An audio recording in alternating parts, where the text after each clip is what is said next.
fois de plus, encore bonjour. Je remercie déjà tous ceux qui ont eu le temps de lancer un coup d'œil sur cette chaîne. Aujourd'hui, je reviens encore sur les grandes bases du motion design. Alors, le motion design qui est une art qui couvre en elle beaucoup d'autres, comme on peut dire.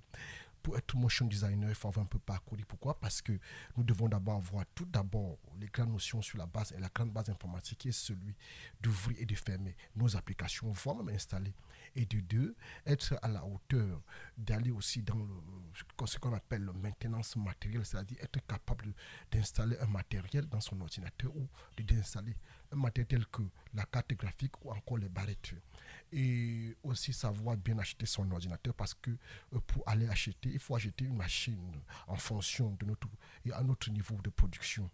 Et maintenant, la plus grande base qui est celui de la bureautique est primordiale, c'est-à-dire bien savoir manipuler les outils comme Word, Excel, Publisher, PowerPoint ne seront pas en reste. Une fois qu'on a fini de travailler sur Word, Publisher, PowerPoint, on s'attaque donc à cette partie qui est la partie la plus essentielle, la concept 2D. S'attaquer mieux sur les logiciels comme Photoshop, Illustrator, InDesign, quoi qu'il se passe vienne facile lorsqu'on a déjà compris Word. Pourquoi? Parce que l'interface Word n'est pas très différente de l'interface de ces logiciels graphiques.